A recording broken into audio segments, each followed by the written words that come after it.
Izay ny amin'iny fa eto Madagasikara dia mbola lavitry ny fanaraham-penitra ny zava-misy.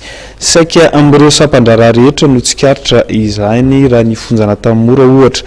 Dia isan'ny voakasik'izany tsy misy fanamboarana sy fanitarana ny fotodrafitrasa na ny isan'ireo mpandraharaha ny fonja izay miandraikitra ny fiambenana ireo gadra. Eo ihany koa ny tsy fahampian'ny teti-bola natokana ho an'izany. Tamin'ny andro ny fanjanahantany no niorina ny fonjan'Antanimora, ampolo taona aty aoriana, tsy misy ny fanitarana, tsy misy ny fanamboarana. Efa mihoatra avy efatreny ny olona tokony ho zakany fonjan'Antanimora no migadra ao amin'izao, raha manodidina ny 700 no tokony zakany, dia efa 5,703 ny isan'ireo mifonja ao an-toerany. Akoatra ny faratsiny ny fotodrafitrasa, dia olona ihany koa tsy fampian'ny mpandraharahan'ny fonja izay misahana ny fiambenana ireo voafonja. Raha ny fenitra iraisam-pirenena dia mpiandry fonja iray no misahana voafonja 5.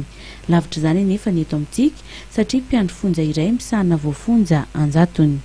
Antony mety mahatonga ny fitsoahana voafonja izany tahaka ilay niseho tamin'ity volana febroary ity. Teto amin'ity toerana ity tamin'ny alalan'ny tsipitady no nitsoaka ireo gadra ireo. Fa isan'ny olana eny Antanimora ihany koa ny tsy fampian'ny teti-bola natokana ho an'izy ireo. Mitantana fotsiny ihany koa ny lehibe ny fonja fa ny fibe-pitantanana regionaly mitantana ny fandraharahan'ny fonja na ny drapa no tena miantoka tanteraka ny fitantanana ny vola. Na dia tsy ampiaza ny teti-bola, ny raharahan'ny fonja tsy maintsy ampandehanana. Ohatra ny fiara mitatitra voafonja izay miasa isan'andro alatsinainy hatramin'ny zoma, izay miisa 2 ireo fiara ireo dia tsy maintsy etoana gazoalina. Hany ka tsy maintsy mitady hevitra ny lehibe ny fonja ampandehanana izany ka miara-miasa amina ONG sy mpiara-miombonantoka.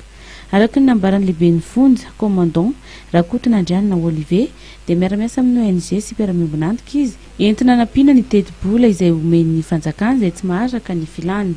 Nandritra izay 2 taona mahery ny tantanan'izay no nanaovana izany. Isan'ny zavatra vita tao anatiny izay 2 taona izay ihany koa ny fametrahana ny filakevitra na ny kiosque d'information, nisy ihany koa ny fanavaozana ny toeram-pivoahana ho an'ny vehivavy ary ny fanavaozana ihany koa ny magasin de stockage. Mangataka ny ametrahana ny fitantanana mahaleo-tena na ny secrétariat d'État ho an'ny fandraharahan'ny fonja ihany koa ny mpandraharahan'ny fonja.